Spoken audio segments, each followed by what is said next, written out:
up, and we can jump right in then. And there's Matt right on time. So go ahead and share the slides here. So yeah, first and foremost, I wanted to jump in and cover some of today's agenda.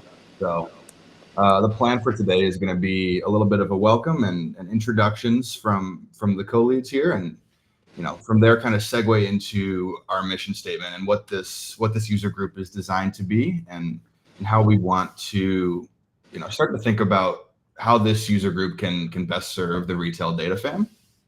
And then we actually have a super exciting Tableau superstar guest speaker, Andy Kriebel, coming in today. And he'll be talking about some of his experience working over at Coke and covering everything from the background of a now Tableau Hall of Famer.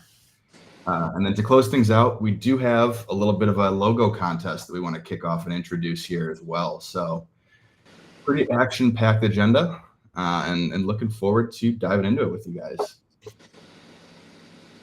So first and foremost, I wanted to do a quick of the leaders of this TUG. So first and foremost, we have H.O.F, who is a Tableau ambassador. He's from Toronto, Canada, and he'll be introducing himself in a moment with a little bit more detail. Next up is myself. I work over at H.E.B. I'm based in Austin, Texas, and I am a first-time TUG leader. So excited to be doing this with all of y'all. Additionally, we have Matt H.O.F, who is from San Antonio, also an H.E.B. partner. And then lastly, we have our TUG mentor, Rui, who I'm sure many of you have heard and seen, visionary and fantastic guy. So happy to have him on board as well. And with that, Ojo, I'll pass it to you to introduce some of your journey. Thank you, Blake. I was looking for the mute unmute button. I put in this slide on Canva, tried to emulate how the life goes up and down.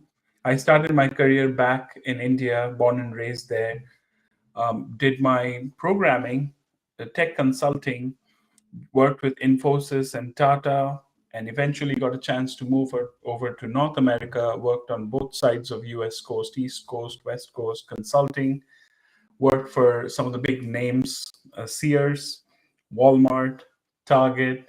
So I'm as retail as it can get. And you know what? I also work every day on Superstore data set from Tableau. So I'm hardcore retail as it could be. My area of focus, of course, is Tableau. I create content on LinkedIn, YouTube, and my jam is the data fam, you the people. Thank you. I'm so glad that we could kick off this retail TUG, and let me pass it over to our next host.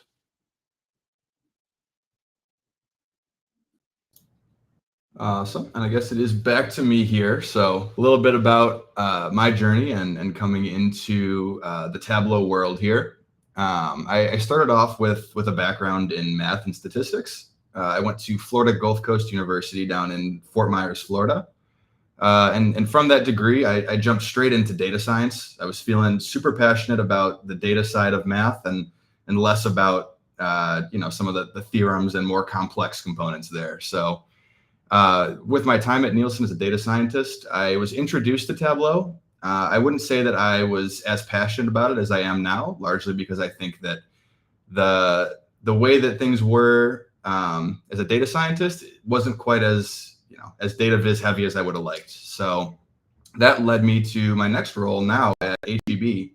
As a decision science analyst. So here for the last year and a half now, we've been heavily involved in using Tableau as an enterprise. And during my tenure here, I've really had the opportunity to upskill pretty heavily in Tableau.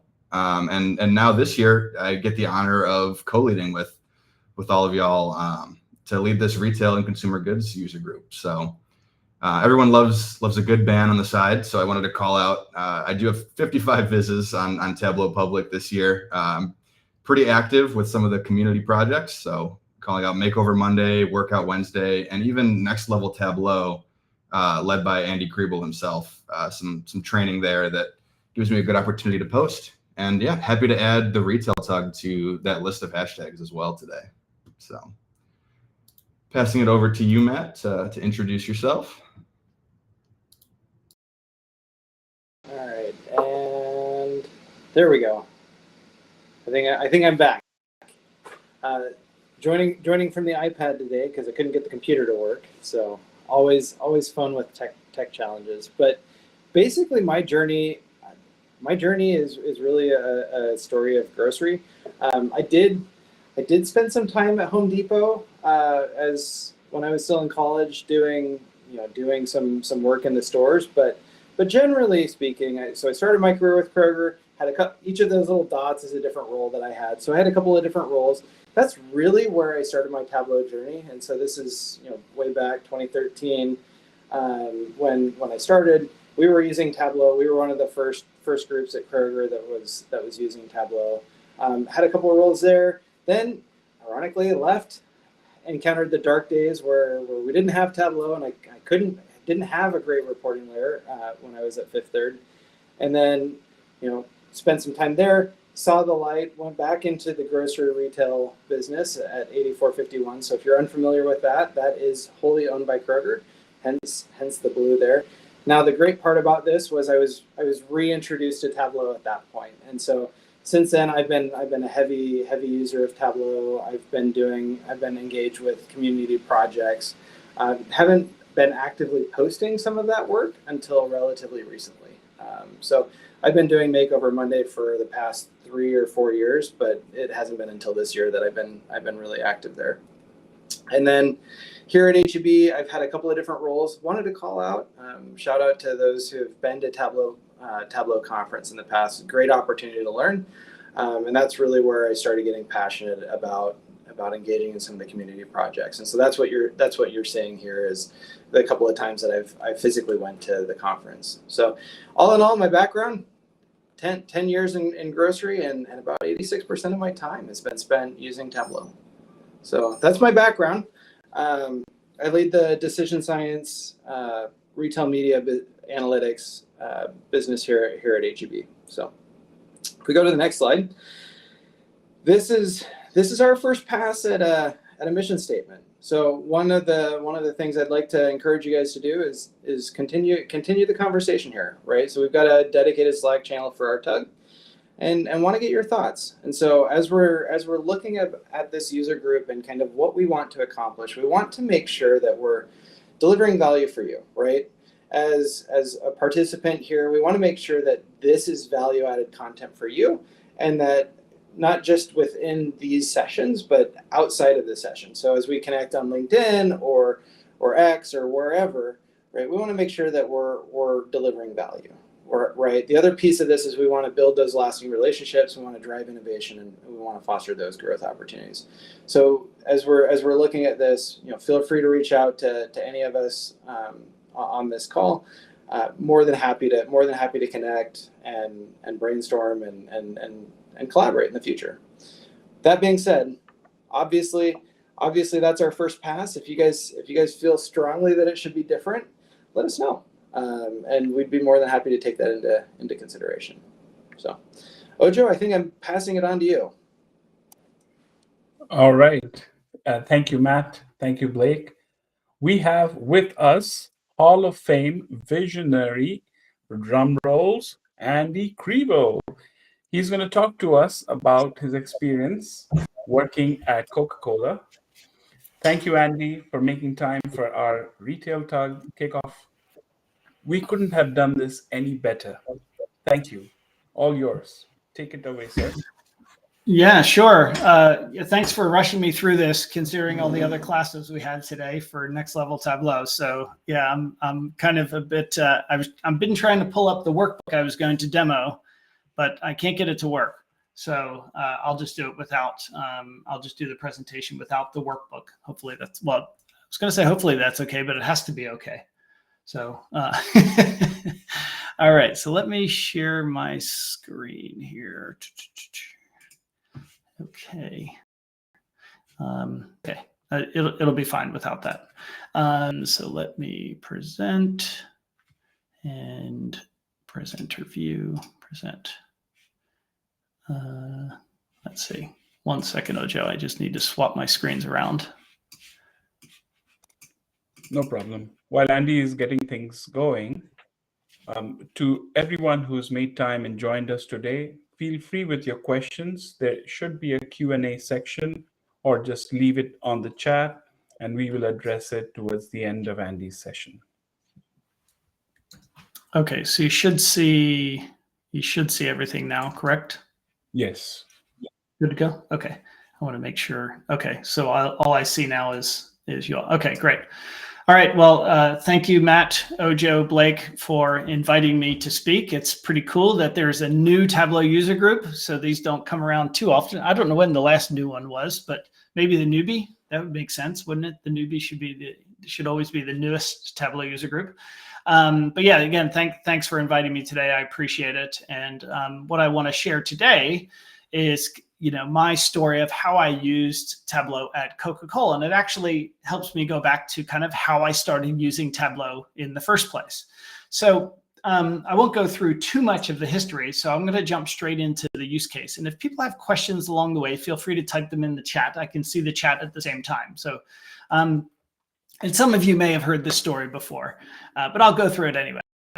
So back in 2007, I was working at Coca-Cola as a forecasting and planning manager in the revenue management department. So really long title in a department that was brand new, right? So revenue management, what do you think we do there? Any guesses? Anybody want to guess in the chat what the revenue management department does? We manage the revenue. Very good. Yes, trick question, right? We don't manage the revenue though, Pete. That's not quite right.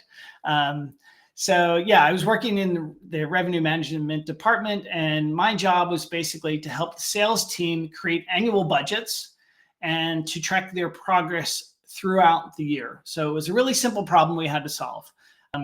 We needed to have a solution that helps us. We need to know basically how the budgets compare to the goals.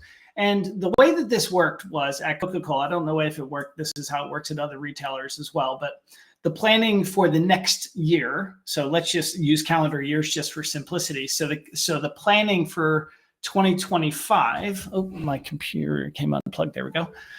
The planning for 2025 would start, maybe 2/3 of the way through 2024. And our job at revenue management was to kind of help set those overall goals on what the growth of is going to be in 2025, right? And that was set at a relatively high level. So there's different business units. So each business unit gets a goal. And within each business unit, there might be a particular team that has a goal. So for example, the team that manages a particular account like H.E.B., right? So there would be H.E.B. would have its own plan. So the plan kind of gets funneled from a top level down to customers, and then it goes down to particular maybe brands or particular products, right? So it might be Coca-Cola 24 packs need to grow by X% in volume and X% in gross profit, something like that.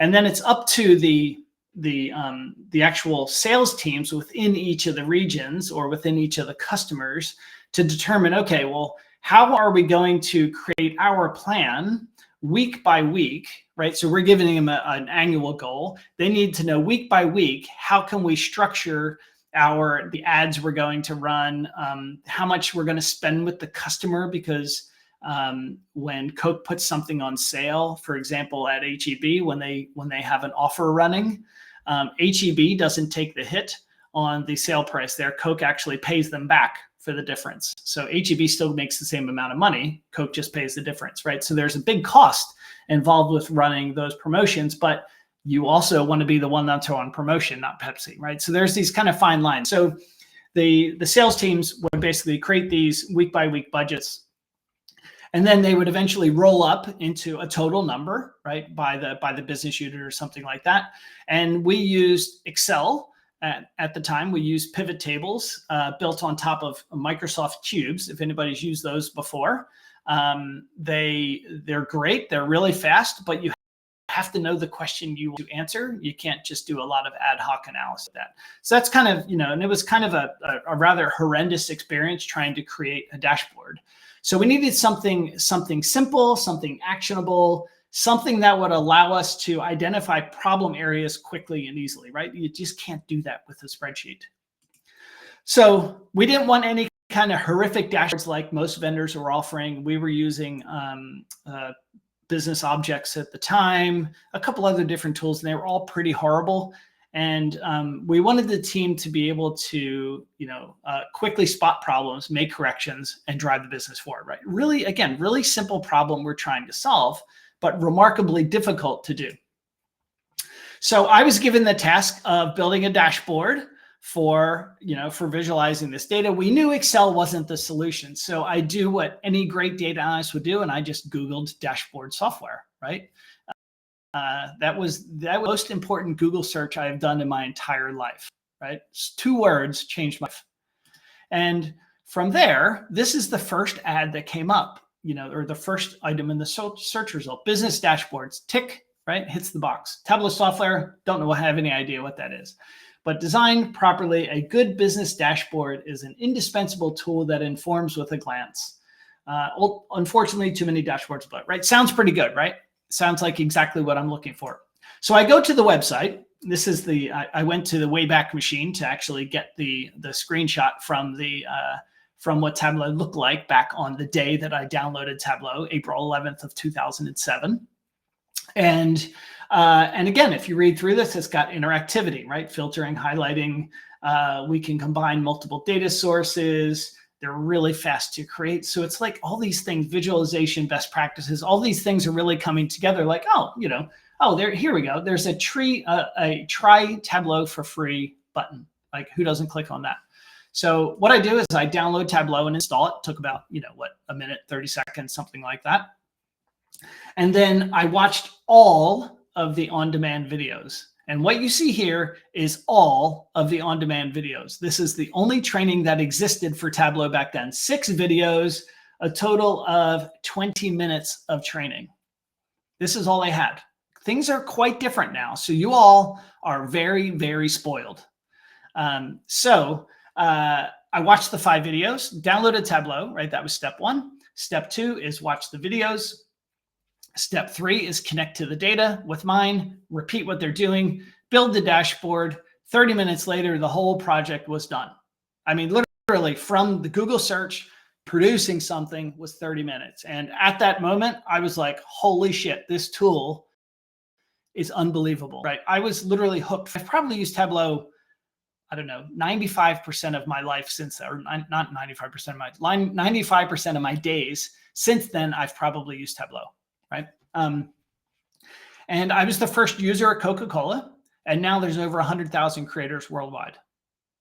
So I might not be the first, but I was the top one. So, and this is the dashboard that I produced, right? And it answers the question exactly like we were looking for. So the customers, there's tips, which are like the big customers, and then non-tips, which are I don't even remember what that stands for anymore, but basically big customers, small customers.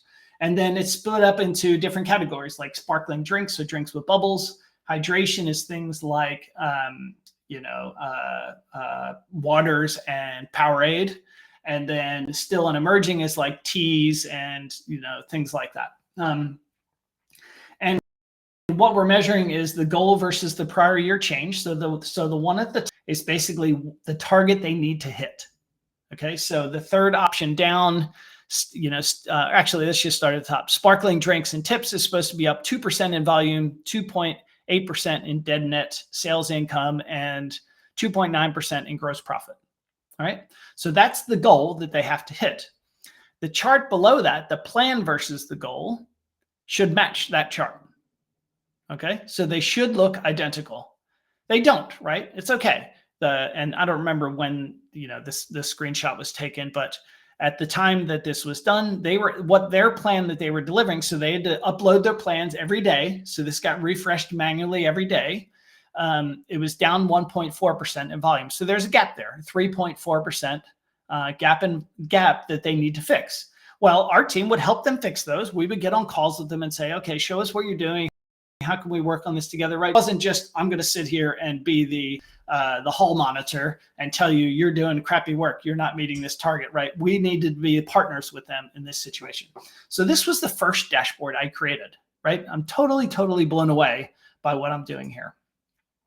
And then this is another option. So this is the plan versus goal percent change, right? So now we're looking at the plan versus the goal. So everything on here should be 0, right? That means that they've planned exactly toward the goal they're giving. It's there. I don't think anybody ever got to exactly 0, but you're looking for the big bars. For example, customer 9 is a complete mess. Like who's the person that's managing customer 9, and how can we help them create their plan to better solve the problem? All right. None of these are complicated. Bar charts. That's all I knew how to build at the time. But the bar charts answered the question. The dashboards don't look great, but they answer the question. That was the most important thing. It doesn't really matter how your dashboard looks as long as it's a useful tool for the people that are using it. Tableau Server didn't exist at the time. So I would save these as Tableau Reader workbooks or as Tableau Package workbooks, and then everybody else would install Tableau Reader. And all of this is done without IT knowing anything because we didn't want them to know anything. And then this is another example of something we would do throughout the year, right? So they've done these budgets, and this is how we would track. This was our basically, for lack of a better term, our KPI dashboard that we would track throughout the year. So on the upper left, the Troy means that that's the rest of the year. So that would be actuals plus budget. And how do those compare to the budget? So things are looking good, right? It looks like we're going to finish ahead of our plan.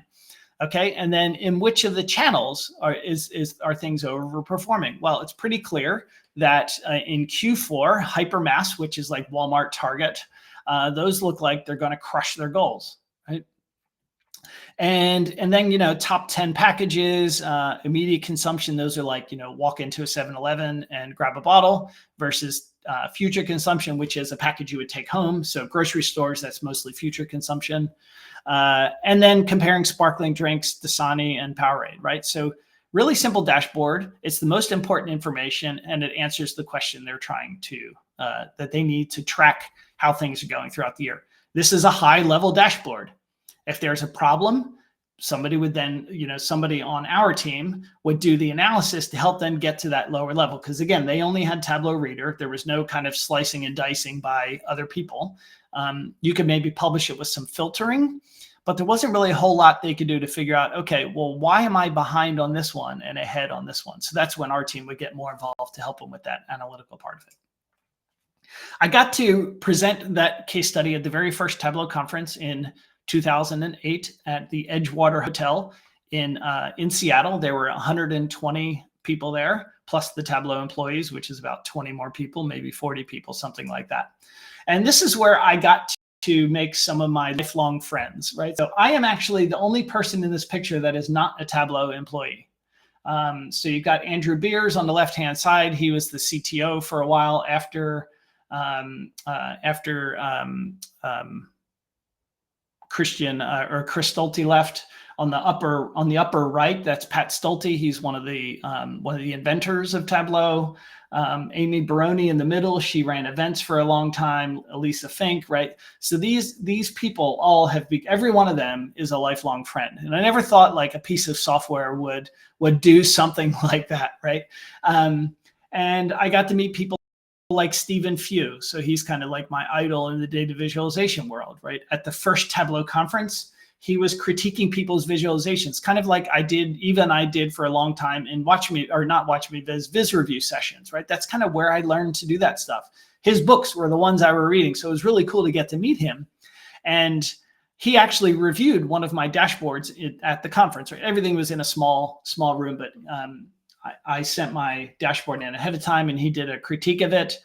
And it came to kind of, he's critiquing the red, green and all this. And he talked about color blindness and all this. And I said, well, what are you supposed to do? And they say, that's what they want.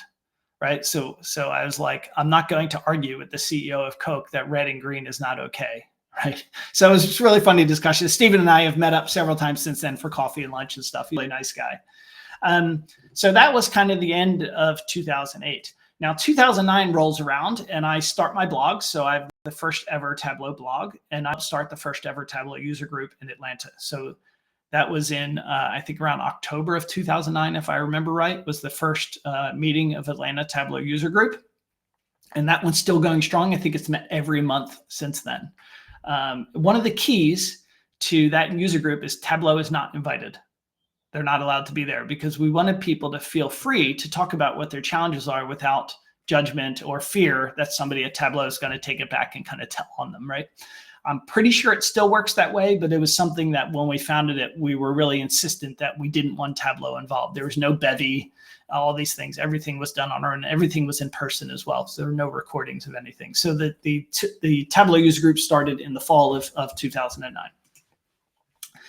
And then 2010 rolls around. So I've been using Tableau for, I don't know, 2.5, 3 years by now. And I was like, you know what? I'm really loving this tool, but I want to do something different. I want to do something much more analytical than I was doing, right? I was doing more reporting, a bit of analytical work, but I knew that this analysis stuff, this was like going to be my sweet spot. So I moved into a different role doing price promotion optimization. Basically, all that means is how well are ads performing, right? So, and ultimately, it's kind of like a human behavior study because consumers are like easily manipulated. So for example, if we wanted to increase the volume that we sell, we could run a 4 for $10, right? So let's say 4 12 packs for $10, or we could run a 2 for $5, right? Same unit price because you can still buy them for 1 unit at a piece, but people think they're getting a better deal when they do a 4 for $10 than a 2 for $5. Because people are really inherently terrible at math.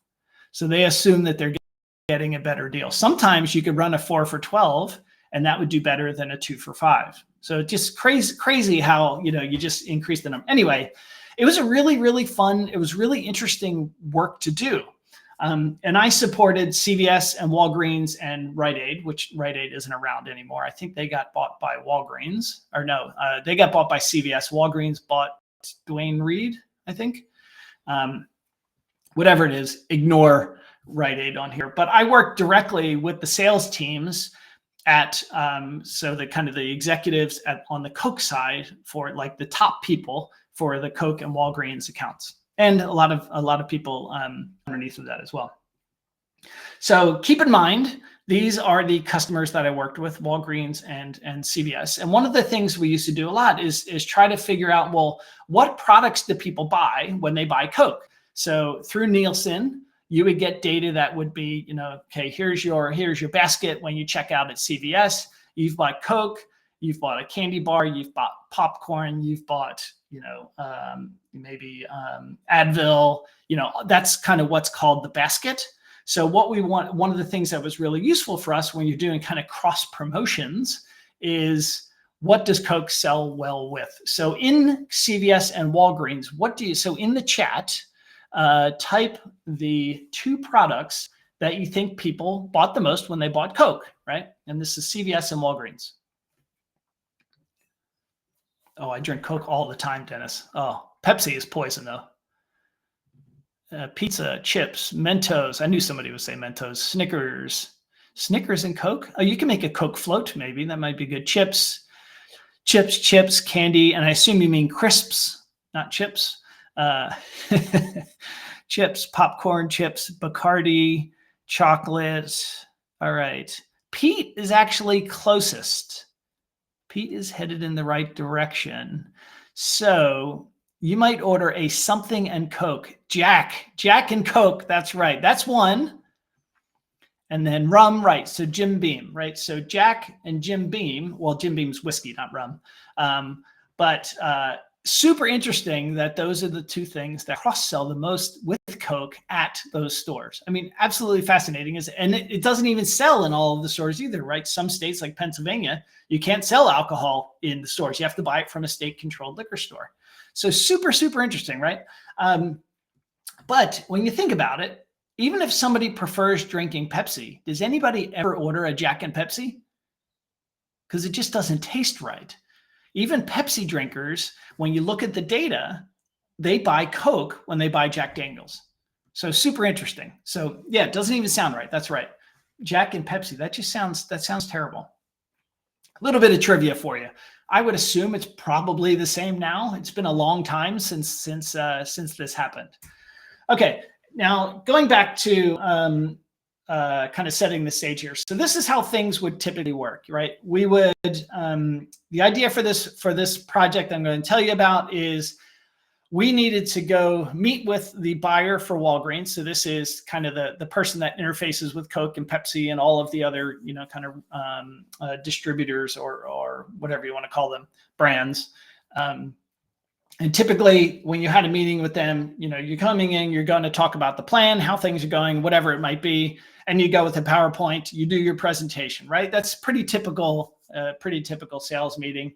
The problem is they might have a question, but you've got no way to answer it. And so you need to tell them, you know what, we'll go off and I'll make a note. We'll go off and look at that. But then it might be 3-6 months before your calendar. So by that time, the question is no longer valid. And we would get data from Nielsen, right? So typical, spreadsheet type data, super useful. If we were feeling really fancy, we might build a pivot table. And if you're really good, you might build a couple of charts in Excel and try to throw it together in some dashboard. But in the end, it's all pretty meaningful. So we needed to do something different, right? We needed to change something about this process. So first, we needed to think about, well, who's the audience for this project, right? We've got our sales team. These are the people that were on the sales team at the time. Diana on the upper left, she was the VP. So she traveled a lot. She had a corner office on like the 40th floor at the Coke headquarters, and she was never there. So that kind of became my office. So I would sit there because the view is fantastic. And one of the things and by the way, the sales team was all new at this point as well. So Coke had done a reorg. So, the salespeople shifted teams, whatever it might be. And our goal was to start establishing a relationship with the buyer. We wanted to make sure that our promotions were as effective as possible. And of course, we wanted to grow Coke's share versus Pepsi. And the buyer, his name is Glenn, kind of looks like a movie. Is that in the background? Maybe. Anyway, no, it can't because that doesn't look like an N. But his idea was, he was responsible for the soft drink category, right? So his goal was to grow the category. He didn't really care which company that was from. His goal was to grow the category. He also wanted to run effective promotions, and he wanted to get a good idea on kind of the retail price landscape. Like, how do the prices look? Coke versus Pepsi, Walgreens versus CVS, all those different combinations of things. Kind of think of it like a quadrant chart almost. So similar goals, subtle differences: build relationship versus grow the category, effective promotions and effective promotions, grow Coke share, understand the price landscape. So all pretty similar. So we wanted to understand, Walgreens versus CVS, like I said. So this is step 2. We need to understand what the problem is. So some of the things we knew that Glenn didn't know. So they're everyday pricing. So this is walk into the store, buy a single bottle, right? We're looking at 20-ounce bottles here. We're $1.49. And when you look at the blended retail, so that's it's like a weighted average, I guess, on what's on sale and what's not. And this is over 52 weeks, was $1.37. So those prices are too close together. There's not enough incentive for somebody to take an offer. You need to have a pretty big gap between those.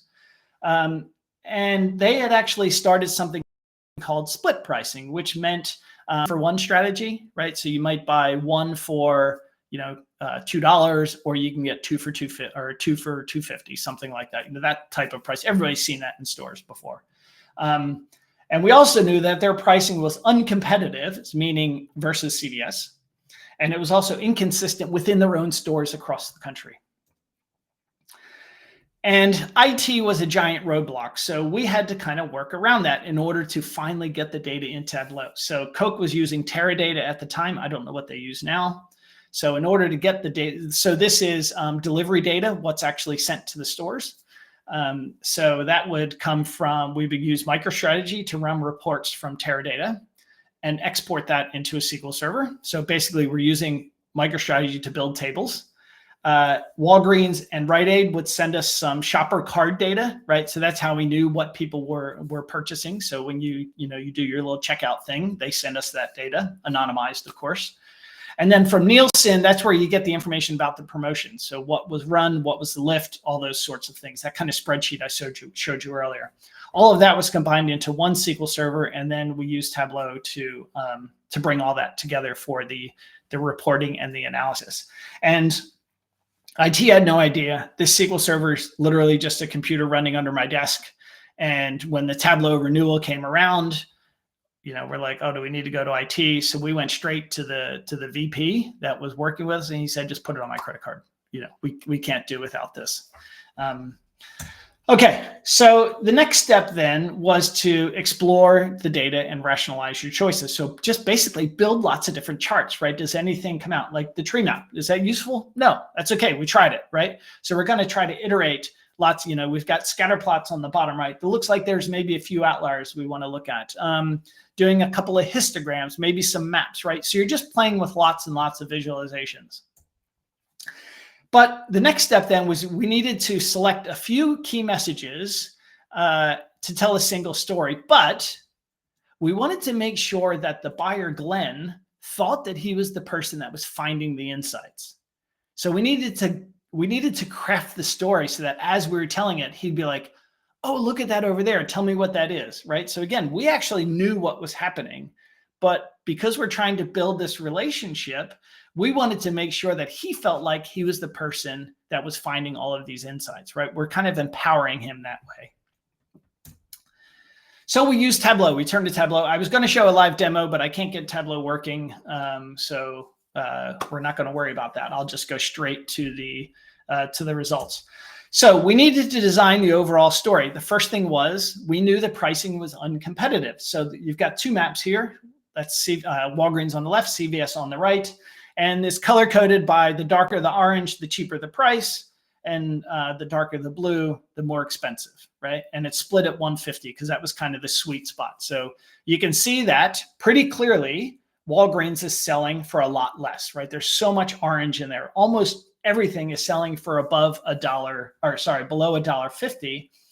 And there's nothing, or maybe one or two stores for CVS that are selling for over $1.50. There's one or two stores that are selling for under $1.50. Most of theirs are selling $1.75, $1.80, $1.90, $2, something like that. So huge price gaps here. We also knew that just looking at Walgreens pricing and comparing Coke to Pepsi, we knew that the pricing was inconsistent across the country. So if a dot is red, that means Coke is cheaper. If a dot is blue, that means Pepsi is cheaper. And if a dot is gray, that means the pricing is the same. Well, what do you see in here? What's the first thing that sticks out?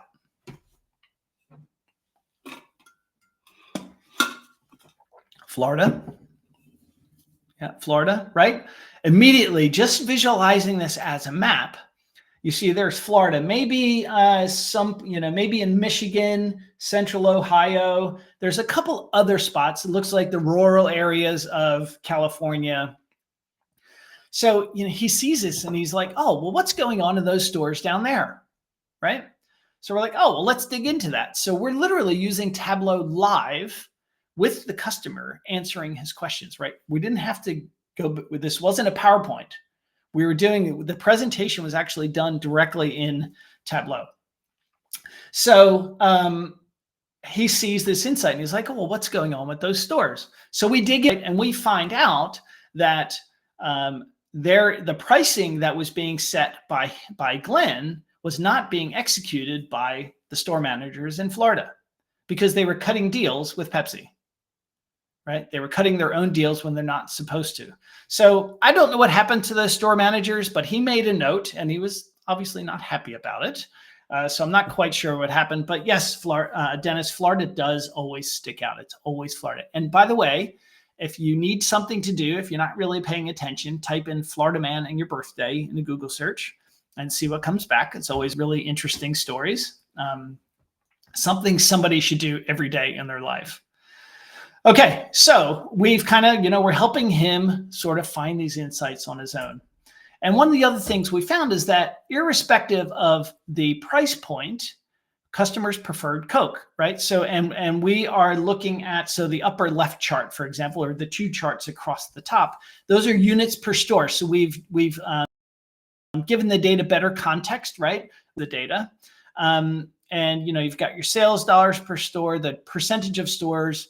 And the thing here, though, is that the pricing in Walgreens is spread all the way from $1 up to $1.80, right? So there's too much breadth in the pricing. Where if you look at CVS, it's very narrow, right? Everything's pretty much $1.50, $1.60, $1.70, right? It's much easier to control the pricing there. So that's another issue that sticks out. But this was really useful for us because we could say, hey, customers want Coke. They don't want Pepsi. So why not give us more of the weeks of because there's 52 weeks that ads can be run. Why not give a larger share of those to Coke, right? We have, you know, we get X% of the, let's say it's 60% of the volume. Why not give us 60% of the weeks, right? Just offset that. It makes sense, doesn't it, right? Get your equal share. Because it was always traditionally a 50-50 split. Okay, so we did all these things. We came up with some solutions. So modifying that everyday pricing, bring that everyday retail price up to match the competitors, focus on bundles, right? So the 2-for-1s, that's the 2-for pricing, but then also focus on bundles with snacks and other products, you know, things like that. Coke doesn't ever advertise with alcohol. That's just a company choice. So they couldn't advertise with Jim Beam and Jack Daniels. I mean, it seems like they're missing the trick there. So the question is, did the strategy work, right? So the red line, their competition, so CVS, right? So if we look at the gray line, so focus on the gray line, the very left-hand side of that gray line is when we met with them. So October 20, they're about 4% up in revenue versus the prior year. They immediately implement that pricing change to bring the everyday pricing up. And immediately they go to 9% up versus the prior year. Things smooth out a bit, right? So by the time they start their new pricing program, this is with the split pricing, the 2 for whatever versus 1 at the whole price. They were at $4 million up over prior year and 7% growth. So 10 months later, or sorry, a year later, a year after we met them, we go back and they're up 13% over prior year and $32 million in growth over the prior year. And this is just in soft drinks. This isn't waters. This isn't teas. This is just soft drinks. And you can see that their competitor tried to react with their own loyalty program, but it just didn't work. Walgreens had gotten so far ahead. People saw that as the destination now to buy their kind of takeaway drinks. So some feedback we collected from the buyer. So we asked him, what did you think of this meeting? And he says, I had no idea that our pricing was so out of sync. Can I have this, right? He wanted Tableau to go show his boss, but of course we can't give it to him because it has proprietary data in it. We're giving up revenue. We need to fix this. I've never seen analysis like this. Now we're acting like partners. Remember, we were trying to build that relationship with him. And then what happened then after that is because of this feedback they were getting, the presentation that I did that you just saw made it into what they call a top-to-top meeting. So this is the Coke CEO talking to the Walgreens CEO. And somehow my analysis made it into that presentation. And I get an email from the Coke CEO, and this is what he said. He said, the Walgreens CEO took off his glasses and said, I can't believe what I'm seeing. Right? So this is the power of data visualization. I'm still waiting for my royalty check or my commission check. I haven't seen it yet. By now, I don't think it's coming, but one can hold out hope. And then, so that was it. So that was why what kind of happened within that. Right. Okay. So what I was thinking now is, I'm thinking more to, kind of my current state now, right? So I've been able to do this kind of analytical work. I'm now teaching people how to do that. I've been at the data school teaching people how to do all of this really cool analytical work, how to use Tableau. And that's why I decided to start Next Level Tableau. because I want to help anyone who's passionate about data and data analysis and data visualization to go from insight to action, right? That's what I've shown you here. This is the power of Tableau, to go from insights to actions. So if this is something that is of interest to you, or if you're looking to improve your own Tableau skills, or if you have a team that you're looking to improve, I run workshops for teams. Blake and Ojo are both in the program now. I think they probably speak to the changes they've been able to make in their, Matt would probably shake his head that Blake has had a lot of improvement. Blake is now making Matt look good. Before, Matt didn't look good. So he's now there. But if that's something that's of interest to you, let's chat, message me on LinkedIn or shoot me an email, and we can talk about how next level Tableau can help for you. But the best thing is about next level Tableau is I've now gotten my passion back. It's teaching, it's inspiring the members, it's building a community, it's helping solve problems, it's developing great careers. These are the things I did when I started Tableau, but I am gradually losing them, and now I'm back full circle. And I think now I'm 10 times better at teaching than I ever thought possible. I thought it was really good when I was teaching the data school and creating visionaries, but I'm way better than I ever was before. So my goal is to help ambitious Tableau analysts become top performers through my world-class training and my personalized coaching. And again, you got Ojo, you've got Blake, there's a couple others on the call here as well, Dennis and Pete. They're all in the program and hopefully would say good things. And that's fine. Not everybody has the desire to be a great data analyst, right? You might be at a place where it's just not a priority, or maybe you're okay with where you are, and there's absolutely nothing wrong with wanting to be good at your job, right? And that's all. You're just you're good. That's fine. But my passion is helping people become great data analysts, like Mark Reed and Priya, who both went through my training program at the Data School and are now Tableau ambassadors and Tableau visionaries. These are the type of people that I like to help. So in the chat, this is something I end every class with. In the chat, what did you like best about this talk? And Ojo, are there any questions in the chat as well? Right, Andy, there are a few, and thank you for taking your time to answer these. Let's start with Suvajit's question. Suvajit is from the retail background as well. His question is wondering how Nielsen data was delivered those days, assuming you talking about market track data.